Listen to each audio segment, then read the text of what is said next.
আপনারা জানেন বিগত 2 দিন আগে যে অনাকাঙ্ক্ষিত ঘটনা ঘটেছিল। তো আজকে আমরা বৈষম্য বিরোধী ছাত্র আন্দোলন হবিগঞ্জ জেলার প্ল্যাটফর্ম থেকে সদস্য সচিবের যে অনাকাঙ্ক্ষিত ঘটনা ঘটেছিল সেই জায়গা থেকে অনুতপ্ত হয়ে আমাদের ওসি মহোদয়ের সাথে যে অনাকাঙ্ক্ষিত ঘটনা ঘটেছিল সেই জায়গা থেকে আমরা এসেছিলাম মাহাদি সহ ওসি মহোদয়ের যে একটা দুঃখ প্রকাশ এবং তার জায়গা থেকে সে যে অনুতপ্ত এই বার্তাটা ওনার কাছে দিতে। পুলিশ আমাদের বন্ধু, জনগণের বন্ধু। আমরা অবশ্যই আইনকে শ্রদ্ধা করি। সেই আইন প্রক্রিয়ার মাধ্যমে সে যে আচরণ করেছিল বা তার যে অফেন্স ছিল এটার জন্য আইনি প্রক্রিয়া আমরা তাকে মুক্ত করেছি। সো আমাদের একটাই মেসেজ, আমরা চাই বাংলাদেশে ইনসাফ প্রতিষ্ঠা হোক, সবার জন্য আইন সমান।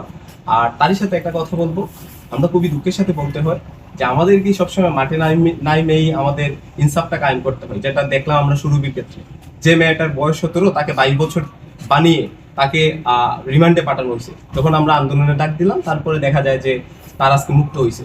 সো আমরা এইরকম ইনসাফ চাই না, এরকম বাংলাদেশ আমরা চাই না। আমরা যেই বাংলাদেশের জন্য জুলাই অভ্যুত্থান সংগঠিত করেছিলাম সেই বাংলাদেশ প্রতিষ্ঠার লক্ষ্যে পুলিশকে আমরা সহযোগিতা করব। পুলিশও আমাদের ইনসাফ কায়েমের জন্য যতটুকু করায় ন্যায় থেকে তা যাতে করে সেই আহ্বান জানাবো। আর তারই সাথে হাদি হত্যার দ্রুত বিচারের দাবি জানিয়ে আমরা আমাদের বৈষম্য ছাত্র আন্দোলন হবিগঞ্জ জেলা শাখার পক্ষ থেকে হাদি হত্যার দ্রুত বিচারের দাবি জানিয়ে এখানেই আমার বক্তব্য শেষ করছি। আসসালামু আলাইকুম। সবাইকে অনেক অনেক ধন্যবাদ এবং কৃতজ্ঞতা।